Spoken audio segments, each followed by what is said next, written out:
90 రోజుల కోర్సు పూర్తి చేస్తే చాలు 100% ప్లేస్మెంట్ సపోర్ట్ తో సాఫ్ట్వేర్ జాబ్ మీ సొంతం. వెంటనే కోడ్ జ్ఞాన్ డెస్టినేషన్ ని సంప్రదించండి. నమస్కారం సార్. నమస్తే అండి. సో ఎస్పెషల్గా బ్రహ్మముహూర్తం సమయంలో చాలా ఎక్కువగా మనకి ఎనర్జీస్ ఉంటాయి. మనం ఏదైతే అనుకుంటామో అది జరుగుతుంది అని చెప్తూ ఉంటారు. సార్ వన్ డౌట్ సార్, ఎప్పుడైతే మనము ఇలా పెట్టి ఇలా ఇన్హేల్ చేసినప్పుడు బ్రహ్మముహూర్త సమయంలోనే మనకి 2 నాస్ట్రిల్స్ నుంచి ఎయిర్ అనేది అవుట్కి వస్తుంది అని చెప్తూ ఉంటారు. అదే మనం కనుక వేరే అదర్ సమయంలో కనుక మనం చేస్తే అది రాదు అంటూ ఉంటారు. ఎందుకు సార్? రీజన్ ఏంటి? అది అందరికీ కాదండి, అది ఓన్లీ సాధకులకి మాత్రమే అలాంటి ఎక్స్పీరియన్స్ వస్తుంది. నార్మల్గా ప్రతి వ్యక్తిలోనూ ఎనీ వన్ నాస్ట్రల్ ద్వారానే మనకి ఊపిరి బయటకు వస్తూ ఉంటుంది. Other is somehow partially blocked. ఫిజికల్గా ప్రాబ్లం ఉండే, అంటే డీవియేటెడ్ నేజల్ సెప్టమ్ అని, నోస్ లోపల ఉండే ఆ కండ ఏదైతే ఎక్స్ట్రా పెరుగుతుందో వాళ్ళకి న్యాచురల్గా అటు ఫ్లో తక్కువ ఉంటుంది. మనం మాట్లాడుకునేటప్పుడు ఈ న్యాచురల్గా బ్లాక్ అయిన, అంటే ఎనటామికల్ బ్లాకేజ్ ఉన్న వాళ్ళకి ఎక్స్పీరియన్స్ రాదు. బట్ కొంతమందికి బోత్ నాస్ట్రిల్స్ ద్వారా ఎయిర్ బయటకు వస్తుంటుంది. Rare combination.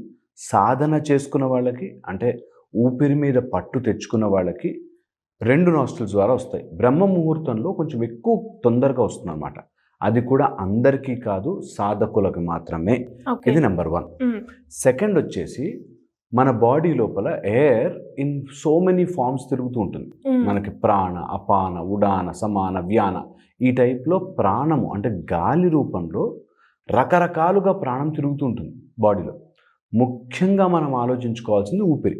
బికాస్ మిగతా వాయువుని మనము బై ప్రాక్టీసే కంట్రోల్ చేయగలం, కానీ డైరెక్ట్గా చెప్పి కంట్రోల్ చేయలేం. ఊపిరిని మనం కంట్రోల్ చేసుకోవచ్చు. అంటే వెన్ యూ బ్రీద్ ఇన్ మన చేతుల్లో ఉంటుంది లిమిట్, బ్రీద్ అవుట్ మన చేతుల్లో ఉంటుంది లిమిట్. కానీ మళ్ళీ మనం అంతా ఆటోమేషన్లోకి వెళ్ళిపోతాం. కొంతసేపటికి అయిన తర్వాత మేము మెడిటేషన్ చేయించినప్పుడు కూడా కళ్ళు మూసుకోండి, ఊపిరి తీసుకోండి, ఆ 2 minutes పీల్చుకుంటారు. 3rd minute మళ్ళీ స్లో మర్చిపోతారు. నిజంగా భగవంతుడు వీడు మర్చిపోతాడని తెలిసే ఆటోమేషన్లో పెట్టాడు. లేకపోతే ఊపిరి తీసుకోవడం మర్చిపోయే వాళ్ళు చాలామంది ఉంటారు. చాలామంది ఊపిరి తీసుకోవడం, మనం కూడా సినిమా హాల్లో లా కూర్చొని వంగిపోతాం. మనం తర్వాత లేకపోతే ఆవలింతో అట్లా వస్తుంది. బికాజ్ న్యాచురల్గా బాడీలో లంగ్స్కి ఉండే కెపాసిటీ ఏంటంటే దే కాంట్రాక్ట్. లంగ్స్ అట్లా లాగుతాయి. అలానే మొత్తం కొలాప్స్ అవ్వవు, మళ్ళీ ఊపిరి తీసుకుంటుంది. సో న్యాచురల్ మెకానిజంలో మనకి కొలాప్స్ ఓపెనింగ్ జరుగుతుంది. కాబట్టి ఆ ఊపిరి అనే ప్రాసెస్ వెళ్తుంది. కొంతమందికి ఒక nose dominant, other nose blocked ఉంటాయి. దీన్ని ఇడా, పింగళ అని 2 రకాలుగా చెప్తారు. మనకి బ్రీద్ లోపలికి తీసుకున్నప్పుడు ఎవరికైతే థాట్స్ టూ మచ్గా థాట్స్లో ఉంటారో, ఆలోచనలో ఉన్నవాడికి లెఫ్ట్ డామినెంట్ ఉంటుంది. అంటే వాడు ఎప్పుడు ఆలోచనలో ఉంటాడు. ఈ విల్ నాట్ డూ ఎనీథింగ్. అది చేసుంటే బాగుండే, ఇది అయ్యి ఉంటే బాగుండే, అసలు నేను ఇట్లా అంటుండ్రా, నేను అట్లా అంటుండ్రా, అన్ని మాటలే ఉంటాయి, బయటకి ఏమి ఉండవు. వాడికి లెఫ్ట్ నాస్ట్రిల్ ఊరికే టూ మచ్ ఆఫ్ డామినేషన్ ఉంటుంది, అన్బ్యాలెన్స్డ్ అంటారు. ఓకే, రైట్ నాస్ట్రిల్కి వస్తుంది. ఇది రైట్ నాస్ట్రిల్లో వాడికి తొందరపడి చేసేయడం, అన్నీ ఏది ఒక ఆలోచనతో లేకపోతే ఒక ప్రాసెస్తో ఉండదు. తొందరపడి చేసేయాలి, అర్జెంటుగా చేసేయాలి, ఆ పని అయిపోవాలి, నాకు అది జరిగిపోవాలి అంతే. నాకు దొంగతనం చేశాను, నాకు అమ్మాయి చేశాను. ఈ హడావిడి బ్యాచ్ ఉంటుంది చూసారు కొంతమంది, అన్ని రకాలుగా దుర్మార్గంగాను, చిల్లర విషయాల్లోనూ, మామూలు సింపుల్ విషయాల్లోనూ వీళ్ళకి ఫాస్ట్నెస్, తొందరగా చేసేయాలి అనే ఒక హడావిడి ఉంటుంది. వాళ్ళకి రైట్ నాస్ట్రిల్ కూడా డామినెంట్ ఉంటుంది. Where they are too much into action without thinking. కొంతమంది ఓన్లీ థింకింగ్ వితౌట్ యాక్షన్, వాళ్ళకి లెఫ్ట్, వీళ్ళకి రైట్. ఇది మారుతూ ఉంటుంది, ఎక్స్చేంజ్ చేస్తుంటుంది. బికాస్ అందరూ అన్ని సమయాల్లో అలాగే ఉండలేరు. కొన్నిసార్లు మనకి భయం వేసినప్పుడు వి టెన్ టు థింక్ చేసి ఏమైపోతుందో, రేపు వాడు ఏమంటాడో, బాస్ ఏమంటాడో, లెఫ్ట్ డామినెంట్లో ఉంటారు.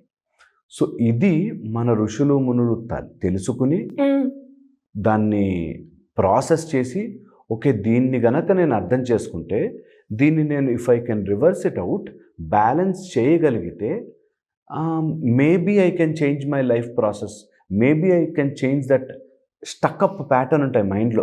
ఆ భయంలో ఉండిపోవడము, యాంగ్జైటీలో ఉండిపోవడము, లేకపోతే ఏదో అనుకుంటూ ఉంటాం సాధించేద్దామని, సాధించలేకపోవడం, ఇదంతా డామినేషన్ ఆఫ్ ద ప్రాణం.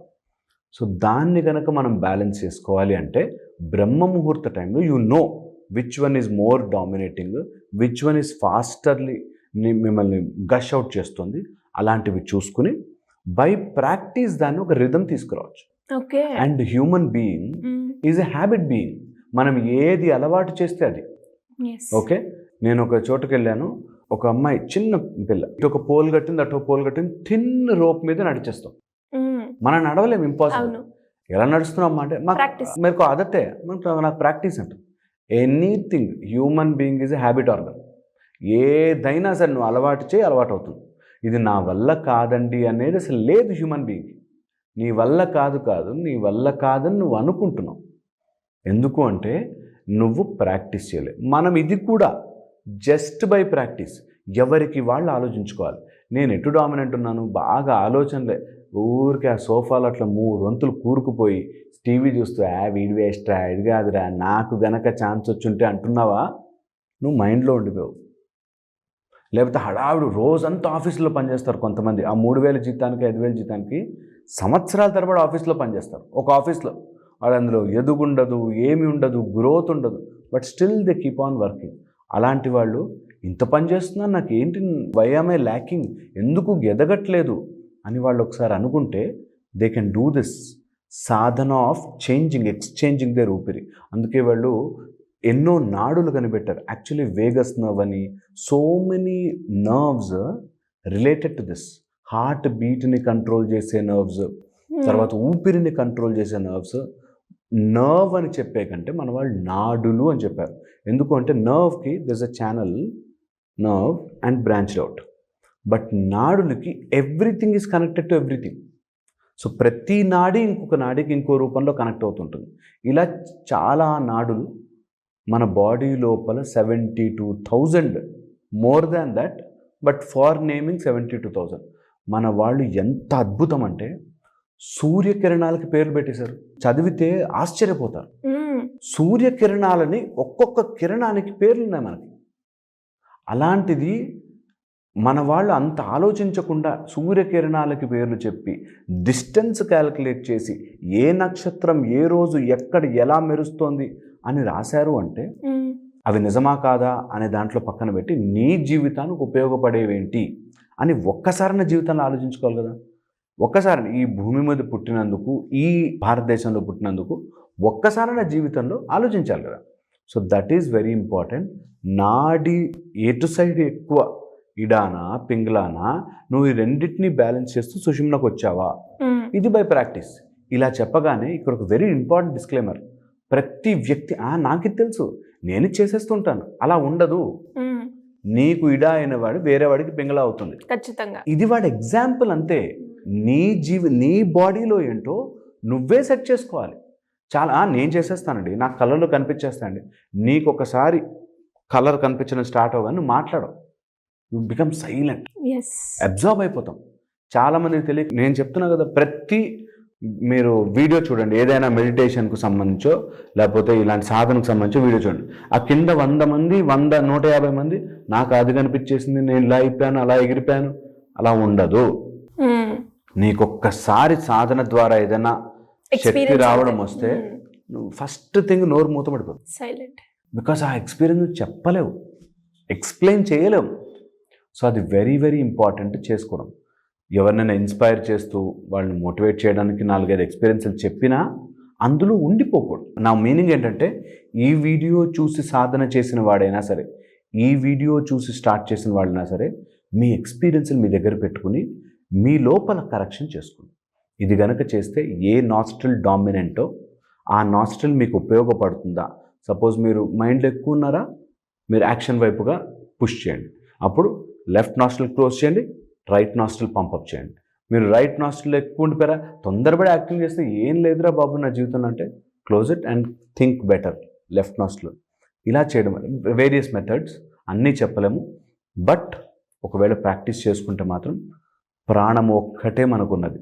Great sir. మీరు చెప్పేటప్పుడు ఒక వర్డ్ అన్నారు. అంటే మన హ్యూమన్ బీయింగ్స్‌కున్న ఒక గొప్ప ఆప్షన్ ఏంటి అంటే, మనం ఎలా మోల్డ్ చేస్తే అలా మోల్డ్ అవుతుంది అని. అబ్సల్యూట్. అండ్ మీరు అన్నట్టుగానే చాలా మంది కూడా ఒకవైపు థాట్స్ 360 యాంగిల్స్‌లో 360 టైమ్స్ ఏదో ఒక థాట్ అనేది బ్రెయిన్‌లో రన్ అవుతూనే ఉంటుంది. అది బ్యాలెన్స్ చేసుకుంటే ఎంత ఉపయోగం ఉంటుందో వాళ్ళే ఎక్స్‌పీరియన్స్ చేయాలి. అంటే ఖచ్చితంగా మీరు యాక్షన్‌లో ఉన్నా లేదంటే థాట్‌లో ఉన్నా ఒక్కసారి బ్యాలెన్స్డ్‌గా అవ్వాలి అంటే సార్ చెప్పిన పద్ధతిని అయితే ఫాలో అవ్వండి. Thank you sir. Thank you so much. Thank you.